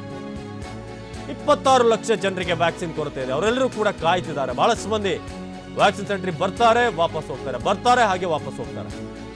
ಏನ್ ಜನರ ಭಾವನೆಗಳ ಜೊತೆ ಆಟ ಆಡ್ತಾ ಇದ್ದೀರ ನೀವು? ಇದು ಈಗ ಹೈಕೋರ್ಟ್ ಸರ್ಕಾರಕ್ಕೆ ಪ್ರಶ್ನೆ ಮಾಡಿರುವಂತಹ ವಿಚಾರಗಳು. ಸರ್ಕಾರಕ್ಕೆ ಹೈಕೋರ್ಟ್ನ ಖಡಕ್ ಪ್ರಶ್ನೆ. ಈಗ ಹೈಕೋರ್ಟ್ ಆದ್ರೂ ಸರ್ಕಾರಕ್ಕೆ ಪ್ರಶ್ನೆ ಮಾಡಲೇಬೇಕು. ಯಾಕಂದ್ರೆ ಬಹಳಷ್ಟು ನಮ್ಮಲ್ಲಿ ಮಂದಿ ಸರ್ಕಾರಕ್ಕೆ ಪ್ರಶ್ನೆ ಮಾಡೋದನ್ನೇ ಮರ್ತು ಬಿಟ್ಟಿದ್ದೀವಿ. ಹೈಕೋರ್ಟ್ ಈಗ ವ್ಯಾಕ್ಸಿನ್ ಜನರ ಹಕ್ಕಲ್ಲವೇ, 2ನೇ ಡೋಸ್ ಏನಿದೆ ಅದು ಹಕ್ಕಲ್ವಾ ಅಂತ ಪ್ರಶ್ನೆ ಮಾಡಿದೆ. ಹಾಗಾದ್ರೆ ಸರ್ಕಾರ ಏನು ಉತ್ತರ ಕೊಡುತ್ತೆ ಇದಕ್ಕೆ ಅನ್ನೋದು ಈಗ ಸದ್ಯಕ್ಕಿರುವಂತಹ ಕುತೂಹಲ. ಪ್ರತಿ ಬಾರಿ ಹೈಕೋರ್ಟ್ ಚಾಟಿ ಬೀಸಿದ ನಂತರವೇ ಸರ್ಕಾರ ನಿದ್ದೆಯಿಂದ ಎದ್ದೇಳುತ್ತೆ. ಅದು ಮಾಡ್ತಾ ಇದೀವಿ, ಇದು ಮಾಡ್ತಾ ಇದೀವಿ ಅಂತ. ಬಟ್ ಯಾವುದು ರಿಯಾಲಿಟಿಯಲ್ಲಿ ಏನಾಗ್ತಾ ಇದೆ ಅನ್ನೋದು ಇನ್ನೂ ಕೂಡ ಜನರಿಗೆ ಅರ್ಥ ಆಗ್ತಿಲ್ಲ. ಗ್ಯಾಪ್ ಅನ್ನ ಹೇಗೆ ಸರಿಪಡಿಸ್ತೀರಿ? ಸರ್ಕಾರಕ್ಕೆ ಹೈಕೋರ್ಟ್ನ ಖಡಕ್ ಪ್ರಶ್ನೆ. 1ನೇ ಡೋಸ್ ಪಡೆದಂತವರಿಗೆ 2ನೇ ಡೋಸ್ಗಾಗಿ ಅಲ್ಲಿ ಅಲ್ದಾಡಬೇಕಾಗಿದೆ. ಆಗ್ಲೇ KC ಜನರಲ್ ಆಸ್ಪತ್ರೆ ಒಬ್ರು ಮಹಿಳೆ ಹೇಳ್ತಾ ಇದ್ರು, ಕಳೆದ 1 ವಾರದಿಂದ ನಾನು ನಿರಂತರವಾಗಿ ಬರ್ತಾ ಇದ್ದೀನಿ ಇಲ್ಲಿಗೆ, ಒಂದು ದಿನ ಕೂಡ ನಮಗೆ ವ್ಯಾಕ್ಸಿನ್ 8 ಬೋರ್ಡ್ ಹಾಕ್ಬಿಡ್ತಾರೆ, ವ್ಯಾಕ್ಸಿನ್ ಇಲ್ಲ, ನಾಳೆ ಬನ್ನಿ. ಪ್ರತಿನಿತ್ಯ ನಾವು ದೇವಸ್ಥಾನಕ್ಕೆ ಹೋಗ್ತೇವೋ ಇಲ್ವೋ, ಆದ್ರೆ ವ್ಯಾಕ್ಸಿನ್ ಸೆಂಟರ್ಗಂತೂ ದಿನ ಬಂದು ಭೇಟಿ ಆಗುವಂಥದ್ದು ಆಗ್ತಾ ಇದೆ. ಹಾಗಾದ್ರೆ ಯಾರ ಮಿಸ್ಟೇಕ್ ಇದು? ಜನರು ಯಾಕೆ ಇದಕ್ಕೆ ಒದ್ದಾಡಬೇಕೀಗ? ನೇರವಾಗಿದ್ದು ಸರ್ಕಾರದ ನಿರ್ಲಕ್ಷ್ಯದಿಂದ, ಅಥವಾ ಸರ್ಕಾರ ಸಮರ್ಪಕವಾಗಿ ಸಮಯಕ್ಕೆ ಸರಿಯಾಗಿ ವ್ಯವಸ್ಥೆಗಳನ್ನು ಮಾಡದೆ ಈ ಒಂದು ಅವಸ್ಥೆ ಆಗಿದೆ. ಈಗ ಲಸಿಕೆ ನೀಡೋಕೆ ನಿಮ್ಮಿಂದ ಆಗದೆ ಇದ್ರೆ ಹೇಳಿ, ಇದೇನಾ ನಿಮ್ಮ ಲಸಿಕೆ ಕೊಡುವಂಥ ಚಂದ ನಿಮ್ಮದು? ಇದೇನಾ ರೀತಿ ನೀತಿ? ಜನ ಹೈರಾಣ ಆಗ್ತಾನೆ ಇರಬೇಕಾ ಈ ವಿಚಾರದಲ್ಲಿ? ಒಂದು ಕಡೆ ಲಾಕ್ಡೌನ್ ಮಾಡಿ ಜನ ಮನೇಲಿದ್ದಾರೆ, ಇನ್ನೊಂದು ಕಡೆ ಅಟ್ಲೀಸ್ಟ್ ವ್ಯಾಕ್ಸಿನ್ ಆದರೂ ಪಡೆಯೋಣ ಅಂತ ಬಂದರೆ ವ್ಯಾಕ್ಸಿನ್ ಕೂಡ ಇಲ್ಲ. ಏನಾದರೂ ಹೆಚ್ಚು ಕಮ್ಮಿ ಆದರೆ ಆಕ್ಸಿಜನ್ ಇದೆಯಾ? ಅದರಲ್ಲೂ ಕೂಡ ಸಮಸ್ಯೆ. ಬೆಡ್ ಇದೆಯಾ? ಬೆಡ್ಗಾಗೂ ಕೂಡ ಅಲ್ದಾಡಬೇಕು. ಅಕಸ್ಮಾತ್ ಏನೋ ಪುಣ್ಯ ಚೆನ್ನಾಗಿದೆ, ಬೆಡ್ ಏನೋ ಸಿಕ್ತು, ಆಗ ಅಲ್ಲಿ ವೆಂಟಿಲೇಟರ್, ICU ಘಟಕ, ಇದರ ಸಮಸ್ಯೆ ಮುಂದುವರಿತಾ ಇದೆ. ಯಾವುದೇ ಒಂದು ಸರ್ಕಾರದ ತಾಕತ್ತೇನಿದೆ ಅದು ಗೊತ್ತಾಗುವಂಥದ್ದೇ ಇಂಥ ಕ್ಲಿಷ್ಟಕರ ಪರಿಸ್ಥಿತಿಯಲ್ಲಿ. ಎಲ್ಲ ಚೆನ್ನಾಗಿರಬೇಕಾದ್ರೆ ಎಲ್ಲ ಸರ್ಕಾರಗಳು ಚೆನ್ನಾಗೇ ಕಾಣ್ತವೆ. ಆದರೆ ಯಾವಾಗ ಸಾಮಾನ್ಯ ಜನರು, ಜನಸಾಮಾನ್ಯರಿಗೆ ಈ ಸಂದಿಗ್ಧ ಪರಿಸ್ಥಿತಿ ಉಂಟಾಗುತ್ತಲ್ಲ, ಆಗ ಜನರ ಪರವಾಗಿ ನಿಲ್ಲುವಂಥ ಸರ್ಕಾರನೇ ಜವಾಬ್ದಾರಿಯುತವಾದಂಥ ಸರ್ಕಾರ. ಆದರೆ ಹೈಕೋರ್ಟ್ ಇಲ್ಲಿ ತರಾಟೆಗೆ ತೆಗೆದುಕೊಳ್ತಿರುವಂಥದ್ದನ್ನು ನೋಡಿದ್ರೆ ಸರ್ಕಾರ ತನ್ನ ಜವಾಬ್ದಾರಿಯನ್ನು ಆನ್ ಟೈಮ್ ನಿಭಾಯಿಸುವಲ್ಲಿ ಇಲ್ಲಿ ಮಿಸ್ ಆಗಿದೆ ಅನ್ನೋದು ಬಹಳ ಸ್ಪಷ್ಟವಾಗಿ ಗೊತ್ತಾಗ್ತಾ ಇದೆ. ಎಲ್ಲರೂ ಕೂಡ ಕೇಳ್ತಿರುವಂಥ ಪ್ರಶ್ನೆ ಅದೇ, 18ರಿಂದ 44 ಯಾವಾಗ? ಹಾಗಾದ್ರೆ ವ್ಯಾಕ್ಸಿನ್ ಯಾವಾಗ? ಇನ್ನೊಂದು ಕಡೆ ಹೈಕೋರ್ಟ್ಗೆ ಕೇಂದ್ರದ ಉತ್ತರ, ವ್ಯಾಕ್ಸಿನ್ ವಿಳಂಬ ಆದ್ರೆ ಏನು ಸಮಸ್ಯೆ ಆಗಲ್ಲ ಅಂತ ಕೇಂದ್ರ ಸರ್ಕಾರದ AST ಐಶ್ವರ್ಯ ಭಾಟಿ ಮಾಹಿತಿಯನ್ನು ಕೊಟ್ಟಿದ್ದಾರೆ. ಹೈಕೋರ್ಟ್ಗೆ ಕೇಂದ್ರದ ಉತ್ತರ, ಕೋವ್ಯಾಕ್ಸಿನ್ 2ನೇ ಡೋಸ್ಗೆ 6 ವಾರಗಳ ಕಾಲಾವಕಾಶ ಇದೆ. 6 ವಾರಗಳ ಕಾಲಾವಕಾಶ ಏನು ತೊಂದರೆ ಇಲ್ಲ. ಕೋವಿಶೀಲ್ಡ್ಗೆ 8 ವಾರಗಳ ಕಾಲಾವಕಾಶ, ಆಲ್ಮೋಸ್ಟ್ 2 ತಿಂಗಳು. ಈಗ ಒಮ್ಮೆ ಇವತ್ತೇನಾದರೂ ವ್ಯಾಕ್ಸಿನ್ ಪಡೆದ್ರೆ ನೀವು 2 ತಿಂಗಳ ನಂತರವೂ ಕೂಡ ವ್ಯಾಕ್ಸಿನ್ ಪಡಿಬಹುದು, ಏನು ತೊಂದರೆ ಇಲ್ಲ ಅನ್ನೋ ರೀತಿಯಾಗಿ ಕೇಂದ್ರ ಸರ್ಕಾರದ AST ಐಶ್ವರ್ಯ ಭಾಟಿ ಮಾಹಿತಿಯನ್ನು ಕೊಟ್ಟಿದ್ದಾರೆ. ವ್ಯಾಕ್ಸಿನ್ ವಿಳಂಬ ಆದ್ರೆ ಯಾರಿಗೆ 2ನೇ ಡೋಸ್, ಓಕೆ 2ನೇ ಡೋಸ್ ವಿಚಾರ ಫೈನ್. ಆದ್ರೆ ನೀವು 18ರಿಂದ 44 ವಯಸ್ಸಿನವ್ರಿಗೆ ಇನ್ನೂ ಕೂಡ 1ನೇ ಡೋಸನ್ನೇ ಕೊಟ್ಟಿಲ್ವಲ್ಲ. ಹಾಗಾದ್ರೆ ಅವ್ರೇನ್ ಮಾಡ್ಬೇಕು? ಅವ್ರು ಮಾಡಿದಂತ ತಪ್ಪೇನು? 18ರಿಂದ 44 ವಯಸ್ಸಿನವರು ಕೂಡ ಬಹಳಷ್ಟು ಮಂದಿ ಸಾವನ್ನಪ್ಪಿದ್ದಾರೆ. ಹಾಗಾದ್ರೆ ಅವರ ಆರೋಗ್ಯದ ಚಿಂತೆ ನಿಮ್ಗಿಲ್ವಾ ಅನ್ನೋ ಸಹಜವಾದಂತ ಪ್ರಶ್ನೆಯಲ್ಲಿ ಮೂಡುತ್ತೆ. ನೀವೀಗ ಮಾತನಾಡ್ತಾ ಇರುವಂತದ್ದು ಮೊದಲ ಡೋಸ್ ಆದ್ಮೇಲೆ 2ನೇ ಡೋಸ್ ಪಡೆಯೋರಿಗೆ 6 ವಾರ, ಕೋವ್ಯಾಕ್ಸಿನ್ಗಿದೆ, ಕೋವಿಶೀಲ್ಡ್ಗೆ 8 ವಾರ ಇದೆ ಅಂತ ಫೈನ್, ಓಕೆ ಅಕ್ಸೆಪ್ಟೆಡ್. ಆದ್ರೆ ವಾಟ್ ಅಬೌಟ್ 18ರಿಂದ 44 ವಯಸ್ಸಿನ ಒಳಗಿನವರಿಗೆ ಇನ್ನೂ ಕೂಡ 1ನೇ ಡೋಸೇ ಆಗಿಲ್ಲ. ಹಾಗಾದ್ರೆ ಅವರ ಜೀವಕ್ಕೆ ಇರುವಂತ ಗ್ಯಾರಂಟಿ ಏನು? ಇದಕ್ಕೆ ಕೇಂದ್ರ ಏನು ಉತ್ತರ ಕೊಡುತ್ತೆ? ಕೇಂದ್ರ ಸರ್ಕಾರದ ASG ಐಶ್ವರ್ಯ ಭಾಟಿ ಮಾಹಿತಿ. ಹಾಗಾದ್ರೆ ಎರಡನೇ ಡೋಸ್ಗೆ ಇನ್ನೂ ಟೈಮ್ ಇದೆ ಅಂತ ಆದ್ರೆ ನೀವು ಯಾಕೆ ಈಗ 45 ವರ್ಷ ಮೇಲ್ಪಟ್ಟಂತವ್ರಿಗೆ ಎರಡನೇ ಡೋಸ್ ಅನ್ನು ನಾವು ಕಂಪ್ಲೀಟ್ ಮಾಡ್ತೀವಿ ಅಂತ ಹೇಳ್ತಾ ಇದ್ದೀರಿ? ಇನ್ನೂ ಟೈಮ್ ಲಿಮಿಟ್ ಇದೆ ಅಂತ ಆದ್ರೆ ಯಾಕೆ 18ರಿಂದ 44ರವ್ರನ್ನ ಕವರ್ ಮಾಡ್ತಾರೆ? ಅದನ್ನ ಯಾಕೆ ಸ್ಟಾರ್ಟ್ ಮಾಡ್ತಾ ಇದೆ? ಹೈಕೋರ್ಟ್ಗೆ ಕೇಂದ್ರ ಕೊಟ್ಟಂತ ಉತ್ತರ ಇದು. ಕೇಂದ್ರದ ಆದೇಶವನ್ನ ರಾಜ್ಯ ಸರ್ಕಾರ ಪಾಲಿಸಿಲ್ಲ. ಕೇಂದ್ರ ಕೊಟ್ಟಂತ ಆದೇಶ ಏನಿದೆ, ಕೇಂದ್ರ ಸರ್ಕಾರ ರಾಜ್ಯಗಳಿಗೆ ಮಾರ್ಗಸೂಚಿಯನ್ನ ಕೊಟ್ಟಿತ್ತು. ಕೇಂದ್ರದ ಆದೇಶವನ್ನ ರಾಜ್ಯ ಸರ್ಕಾರ ಉಲ್ಲಂಘಿಸಿದೆ. ಕೇಂದ್ರ ಸರ್ಕಾರ ರಾಜ್ಯಗಳಿಗೆ ಮಾರ್ಗಸೂಚಿಯನ್ನ ಕೊಟ್ಟಿತ್ತು. ಕೇಂದ್ರದ ಆದೇಶವನ್ನ ರಾಜ್ಯ ಸರ್ಕಾರ ಪಾಲಿಸಿಲ್ಲ. ನೀಡಲಾಗುವಂತಹ ಲಸಿಕೆಯಲ್ಲಿ 70% ಎರಡನೇ ಡೋಸ್ಗೆ ನೀಡಲಾಗುವಂತಹ ಲಸಿಕೆಯಲ್ಲಿ 70% ಎರಡನೇ ಡೋಸ್ಗೆ. ಆದರೆ ಕೇಂದ್ರದ ಆದೇಶವನ್ನ ರಾಜ್ಯ ಸರ್ಕಾರ ಪಾಲಿಸಿಲ್ಲ ಅಂತ ಅಲ್ಲಿ ತಿಳಿತಾ ಇರೋದು. ಕೇಂದ್ರದ ಆದೇಶವನ್ನ ರಾಜ್ಯ ಸರ್ಕಾರ ಉಲ್ಲಂಘಿಸಿದೆ. 70% ವ್ಯಾಕ್ಸಿನ್ ಎರಡನೇ ಡೋಸಿಗೆ ಕೊಡಬೇಕು ಅಂತ ಇತ್ತು. ಕೇಂದ್ರ ಸರ್ಕಾರ ರಾಜ್ಯಗಳಿಗೆ ಮಾರ್ಗಸೂಚಿಯನ್ನ ನೀಡಿತ್ತು. ನೀಡಲಾಗುವಂತಹ ಲಸಿಕೆಯಲ್ಲಿ 70% ಎರಡನೇ ಡೋಸ್ಗೆ ಕೊಡಬೇಕು. ಆದರೆ ರಾಜ್ಯ ಸರ್ಕಾರ ಕೇಂದ್ರದ ಈ ಆದೇಶವನ್ನ ಪಾಲಿಸಿಲ್ಲ. ಕೇಂದ್ರದ ಆದೇಶವನ್ನ ರಾಜ್ಯ ಸರ್ಕಾರ ಉಲ್ಲಂಘಿಸಿದೆ. ಕೇಂದ್ರ ಸರ್ಕಾರ ರಾಜ್ಯಗಳಿಗೆ ಮಾರ್ಗಸೂಚಿಯನ್ನು ಕೊಟ್ಟಿತ್ತು. ಅದರಲ್ಲಿ ಬಹಳ ಕ್ಲಿಯರ್ ಕಟ್ ಆಗಿ ಹೇಳಿತ್ತು, ನಿಮಗೆ ಬರುವಂತಹ ಲಸಿಕೆಯಲ್ಲಿ 70% ಎರಡನೇ ಡೋಸ್ ಅವರಿಗೆ ಕೊಡಿ, ಉಳಿದಂತ 30% ಮೊದಲ ಡೋಸ್ ಯಾರಿಗಿದೆ ಅವರಿಗೆ ಕೊಡುವಂಥದ್ದನ್ನ ಮಾಡಿ ಅಂತ. ಎರಡನೇ ಡೋಸ್ಗೆ ಬಳಸುವಂತೆ ಮಾರ್ಗಸೂಚಿಯಲ್ಲಿ ತಿಳಿಸಲಾಗಿದೆ. ಆದ್ರೆ ರಾಜ್ಯ ಸರ್ಕಾರಗಳು ಅದನ್ನ ಫಾಲೋ ಮಾಡಿದಾವ? 70% ಬಂದಿರುವಂತದನ್ನ ಈ ಎರಡನೇ ಡೋಸ್ಗೆ ಅಂತ ಕೊಡಲಾಗಿದೆಯಾ? ಹಾಗಾದ್ರೆ ಕೇಂದ್ರದ ಆದೇಶವನ್ನ ರಾಜ್ಯ ಸರ್ಕಾರ ಯಾಕೆ ಮೂಲೆಗುಂಪು ಮಾಡ್ತಾ ಇದೆ? ಇವ್ರದೇ ಓನ್ ಮಾರ್ಗಸೂಚಿಗಳನ್ನು ಇವರೇ ಫಿಕ್ಸ್ ಮಾಡ್ಕೊಳ್ತಾ ಇದ್ದಾರೆ. ಇದು ವ್ಯಾಕ್ಸಿನೇಷನ್ ಸಂಬಂಧಪಟ್ಟ ಹಾಗೆ ಈಗ ಹೈಕೋರ್ಟ್ ರಾಜ್ಯ ಸರ್ಕಾರಕ್ಕೆ ತರಾಟೆಗೆ ತೆಗೆದುಕೊಳ್ತಾ ಇದೆ. ರಾಜ್ಯ ಸರ್ಕಾರ ನಿಯಮ ಪಾಲಿಸದೇ ಇದ್ರೆ ಜನರೇನು ಮಾಡಬೇಕು? ಜನರ ತಪ್ಪೇನಿದೆ? ಕೇಂದ್ರದ ಈ ಮಾರ್ಗಸೂಚಿಯನ್ನ ರಾಜ್ಯ ಸರ್ಕಾರ ಫಾಲೋ ಮಾಡಿಲ್ಲ ಅಂತ ಆದ್ರೆ ಅದಕ್ಕೆ ಜನ ಜವಾಬ್ದಾರಿ ಆಗ್ತಾರೆ. ಜನರ ತಪ್ಪೇನಿದೆ? ಜನರ ಅಮಾಯಕರಿದ್ದಾರೆ ಇದರಲ್ಲಿ. ಒಮ್ಮೆ ವ್ಯಾಕ್ಸಿನ್ ಸಿಕ್ಕಿದ್ರೆ ಸಾಕು, ಸರ್ಕಾರ ಹೇಳಿದಂತ ರೂಲ್ಸ್ ಅನ್ನೆಲ್ಲ ಆಲ್ಮೋಸ್ಟ್ ಫಾಲೋ ಮಾಡ್ತಿದ್ದಾರೆ. ಇನ್ನೇನ್ ಮಾಡ್ಬೇಕು ಜನ? ಇನ್ನು ಯಾವ ರೀತಿಯಾಗಿ ಸರ್ಕಾರಕ್ಕೆ ಸ್ಪಂದನೆ ಕೊಡಬೇಕು ಅಥವಾ ಒಂದು ಸಹಕಾರವನ್ನು ಕೊಡಬೇಕು? ರಾಜ್ಯ ಸರ್ಕಾರ ನಿಯಮ ಪಾಲಿಸದೇ ಇದ್ರೆ ಅದರಲ್ಲಿ ಜನರ ತಪ್ಪೇನಿದೆ? ಹೈಕೋರ್ಟ್ ಕೇಳ್ತಿರುವಂತಹ ವಿಚಾರ, ಎರಡನೇ ವ್ಯಾಕ್ಸಿನ್ ಸಿಗದ ಜನರದ್ದು ಏನ್ ತಪ್ಪು? ಅಂದ್ರೆ ರಾಜ್ಯ ಸರ್ಕಾರ ಈ ವಿಚಾರದಲ್ಲಿ ವಿಫಲವಾಗಿದೆ ಅಂತ ಹೇಳ ಬಯಸ್ತೀರಾ ಅನ್ನೋದು ಹೈಕೋರ್ಟ್ನ ಪ್ರಶ್ನೆ. ಕೇಂದ್ರ ಸರ್ಕಾರದ ASG ಭಾಟಿ ಅವರಿಗೆ ಹೈಕೋರ್ಟ್ ಪ್ರಶ್ನೆ ಮಾಡುತ್ತೆ, ನಿಮ್ಮ ಕೇಂದ್ರದಿಂದ ರಾಜ್ಯ ಸರ್ಕಾರ ಫಾಲೋ ಮಾಡಿಲ್ವೋ ಏನೋ ಅದು ಎರಡನೇ ವಿಚಾರ. ಆದ್ರೆ ಇದರಲ್ಲಿ ಜನರ ತಪ್ಪೇನು? ಜನ ಯಾಕೆ ಸಫರ್ ಆಗಬೇಕು? ಜನ ಯಾಕೆ ಫ್ರಸ್ಟ್ರೇಟ್ ಆಗಬೇಕು? ಎರಡನೇ ವ್ಯಾಕ್ಸಿನ್ ಸಿಗದಿದ್ರೆ ಜನರ ತಪ್ಪೇನಿದೆ? ನೀವು ನಿಮ್ಮ ಸಮನ್ವಯತೆ ಕೊರತೆಯಲ್ಲಿ ಯಾಕೆ ಜನರನ್ನ ಹೈರಾಣ ಮಾಡ್ತಾ ಇದ್ದೀರಿ? ರಾಜ್ಯ ಸರ್ಕಾರ ಈ ವಿಚಾರದಲ್ಲಿ ವಿಫಲ ಆಗಿದೆ ಅಂತ ನೀವು ಹೇಳೋಕ್ ಬಯಸ್ತಾ ಇದ್ದಾರೆ. ಇಂಡೈರೆಕ್ಟ್ ಆಗಿ ನಿಮ್ಮ ಕೈಲಿ ಹ್ಯಾಂಡಲ್ ಮಾಡೋಕ್ಕಾಗಿಲ್ಲ. ಕೇಂದ್ರ ಸರ್ಕಾರದ ASGಗೆ ಹೈಕೋರ್ಟ್ ಪ್ರಶ್ನೆಯನ್ನ ಮಾಡಿದೆ. ರಾಜ್ಯ ಸರ್ಕಾರ ನಿಯಮ ಪಾಲಿಸದೇ ಇದ್ರೆ ಜನರ ತಪ್ಪಲ್ಲ, ಅದು ತಪ್ಪು ರಾಜ್ಯ ಸರ್ಕಾರದ್ದು. ನಿಮ್ಮ ಈ ಕಮ್ಯುನಿಕೇಶನ್ ಗ್ಯಾಪಿಗೆ ಅಥವಾ ಅವರ ಒಂದು ಮಾರ್ಗಸೂಚಿಯನ್ನು ಇವರು ಪಾಲಿಸಲಿಲ್ಲ ಅಂತಂದ್ರೆ ಜನ ಯಾಕೆ ಅದಕ್ಕೆ ಪರಿತಪಿಸಬೇಕು? ಜನರನ್ನ ಯಾಕೆ ನೀವು ಗುರಿ ಮಾಡ್ತಾ ಇದ್ದೀರಿ? ಇದು ರಾಜ್ಯ ಸರ್ಕಾರ ವಿಫಲವಾಗಿದೆ ಅಂತ ಹೇಳೋದಕ್ಕೆ ನೀವು ಬಯಸ್ತಾ ಇದ್ದೀರಾ ಅಂತ ಈಗ ಹೈಕೋರ್ಟ್ ಪ್ರಶ್ನೆ ಮಾಡಿದೆ ಕೇಂದ್ರ ಸರ್ಕಾರದ ASGಗೆ. ವ್ಯಾಕ್ಸಿನ್ ವಿಚಾರದಲ್ಲಿ ಜನರ ತಪ್ಪೇನಿದೆ? ಜನ ಏನ್ ತಪ್ಪು ಮಾಡಿದ್ದಾರೆ? ಜನ ನೀವು ಹೇಳೋದನ್ನ ಕೇಳ್ತಿದ್ದಾರೆ. 18ರಿಂದ 44 ರಿಜಿಸ್ಟರ್ ಮಾಡ್ಕೊಳ್ಳಿ ಅಂತಂದ್ರು, ಮಾಡ್ಕೊಂಡ್ರು. ಎರಡನೇ ಡೋಸ್ಗೆ ರೆಡಿಯಾಗಿ ಅಂತ ಹೇಳಿದ್ರು, ಜನ ರೆಡಿ ಆದ್ರು. ಶಿಸ್ತಾಗಿ ಬಂದು ಕ್ಯೂ ಅಲ್ಲಿ ನಿಂತು ಕಾಯ್ತಾ ಕೂತರು. ಆದರೆ ನೀವು ಜನರ ಭಾವನೆಗಳ ಜೊತೆ ಆಟ ಆಡ್ತಾ ಇದ್ದೀರಿ. ಲಸಿಕೆ ನೀಡೋಕೆ ನಿಮ್ಮಿಂದ ಆಗದೆ ಇದ್ರೆ ದಯವಿಟ್ಟು ಹೇಳಿಬಿಡಿ, ಅದನ್ನು ನಮ್ಮ ಕೈಲಿ ಆಗ್ತಾ ಇಲ್ಲ ಅಂತ. ಅದನ್ನೇ ನಾವು ಆದೇಶದಲ್ಲಿ ಬರ್ಕೊಳ್ತೀವಿ. ಈ ಸರ್ಕಾರ ವಿಫಲವಾಗಿದೆ. ಇದು ಹೈಕೋರ್ಟ್ ಈಗ ತರಾಟೆಗೆ ತೆಗೆದುಕೊಳ್ತಾ ಇರೋದು ರಾಜ್ಯ ಸರ್ಕಾರವನ್ನು. ಆದರೆ ಕೇಂದ್ರ ಹೇಳುತ್ತೆ, ನಾವು ಎರಡನೇ ಡೋಸ್ ಕೋವ್ಯಾಕ್ಸಿನ್ 6 ವಾರಗಳು ಆಲ್ಮೋಸ್ಟ್ ಏನೂ ಡಿಫ್ರೆನ್ಸ್ ಇಲ್ಲ, ತೊಂದರೆ ಇಲ್ಲ. ಲೇಟ್ ಆದರೂ ಕೂಡ ಏನು ಎಫೆಕ್ಟ್ ಆಗೋದಿಲ್ಲ, ದೇಹಕ್ಕೆ ಏನು ತೊಂದರೆ ಆಗಲ್ಲ ಅಂತ. ಕೋವಿಶೀಲ್ಡ್ ವಿಚಾರವಾಗಿ 2 ತಿಂಗಳು 8 ವಾರ ಇದೇ ರೀತಿಯಾಗಿ ಸಮಜಾಯಿಷಿಯನ್ನು ಕೇಂದ್ರ ಸರ್ಕಾರ ಕೊಡುತ್ತೆ. ಆದರೆ ಹೈಕೋರ್ಟ್ ಪ್ರಶ್ನೆ ಮಾಡಿರುವಂಥದ್ದು, ನೀವು ಕೊಟ್ಟಿರುವಂಥ ಗೈಡ್ಲೈನ್ಸನ್ನು ರಾಜ್ಯ ಸರ್ಕಾರಗಳು ಪಾಲಿಸಿಲ್ಲ ಅಂತಂದರೆ ಅದರ ತಪ್ಪು ಯಾರದ್ದು? ಯಾರು ಫಾಲೋ ಮಾಡಬೇಕಾಗಿತ್ತು? ಜನರ ಅಥವಾ ರಾಜ್ಯ ಸರ್ಕಾರವೇ ಈ ನಿಟ್ಟಿನಲ್ಲಿ ಒಂದು ರೀತಿ ವ್ಯವಸ್ಥಿತವಾಗಿ ಸಿಸ್ಟಮ್ಯಾಟಿಕ್ ಆಗಿ ಹೋಗಬೇಕಾಗಿತ್ತ? ಬಟ್ ಅದಾಗಿಲ್ಲ. ಇಲ್ಲಿ ಇದು ರಾಜ್ಯ ಸರ್ಕಾರಕ್ಕೆ ಈಗ ಹೈಕೋರ್ಟ್ ತರಾಟೆ ತೆಗೆದುಕೊಳ್ತಾ ಇದೆ. ನೀವು ವ್ಯಾಕ್ಸಿನೇಷನ್ ಅನ್ನ ಮಾಡ್ತಿರುವಂತ ರೀತಿ ಇದೆಯಲ್ಲ, ಇದು ಯಾವುದೂ ಕೂಡ ಸಿಸ್ಟಮ್ಯಾಟಿಕ್ ಅಲ್ಲ. ಸರ್ಕಾರದ ವಿರುದ್ಧ ಹೈಕೋರ್ಟ್ ಕೆಂಡಾಮಂಡಲ. ಹೈಕೋರ್ಟ್ ಈಗ ಹಿಗ್ಗಾಮುಗ್ಗಾ ತರಾಟೆಗೆ ತೆಗೆದುಕೊಳ್ತಾ ಇದೆ. ಸರ್ಕಾರಕ್ಕೆ ಈಗ ವ್ಯಾಕ್ಸಿನ್ ವಿಚಾರವಾಗಿ ಹೈಕೋರ್ಟ್ ಕ್ಲಾಸ್ ಕೆಂಡಾಮಂಡಲವಾಗ್ತಾ ಇದೆ. ನೀವು ಮಾಡ್ತಿರುವಂತ ರೀತಿ ನೀತಿ ನೋಡಿದ್ರೆ ಇನ್ನಷ್ಟು ಸಮಸ್ಯೆ ಆಗುತ್ತೆ ಅಂತ ಅನಿಸ್ತಾ ಇದೆ ರಾಜ್ಯದ ಜನತೆಗೆ. ರಾಜ್ಯದ ಜನತೆ ಸೇಫ್ ಆಗಿರಬೇಕಾದಂತ ವಾತಾವರಣ ಸೃಷ್ಟಿ ಆಗಬೇಕು.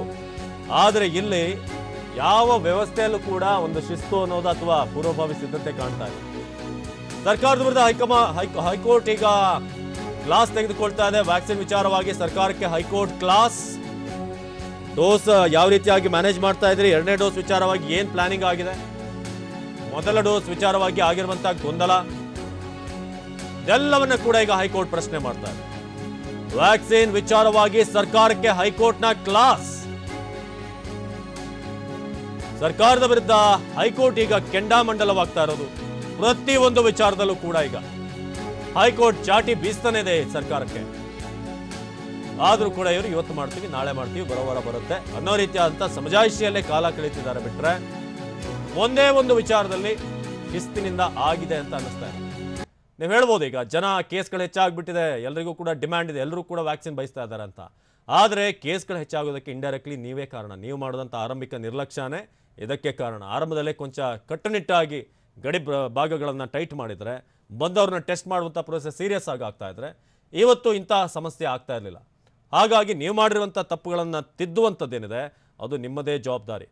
ಹೈಕೋರ್ಟ್ ಕೂಡ ಅದೇ ಕಾರಣಕ್ಕೆ ಈಗ ತರಾಟೆಗೆ ತೆಗೆದುಕೊಳ್ತಾ ಇರೋದು. ಒಂದು ಕಡೆ ಬೆಡ್ಗಳಿಲ್ಲ, ಆಕ್ಸಿಜನ್ ವಿಚಾರವಾಗಿ ಗೊಂದಲ ಇನ್ನೂ ಕೂಡ ಮುಂದುವರಿತಾ ಇದೆ. ಆದರೆ ಇತ್ತ ವ್ಯಾಕ್ಸಿನ್ ಕೂಡ ಜನರ ಹಕ್ಕದು. ಆದರೆ ಆ ವಿಚಾರಕ್ಕೆ ಸಂಬಂಧಪಟ್ಟ ಹಾಗೆ ಕೂಡ ನಿಮ್ಮಲ್ಲಿ ಒಂದು ಕ್ಲಾರಿಟಿ ಇಲ್ಲ. ಇನ್ನೂ ಕೂಡ ಜನ ಕನ್ಫ್ಯೂಸ್ ಆಗಿದ್ದಾರೆ.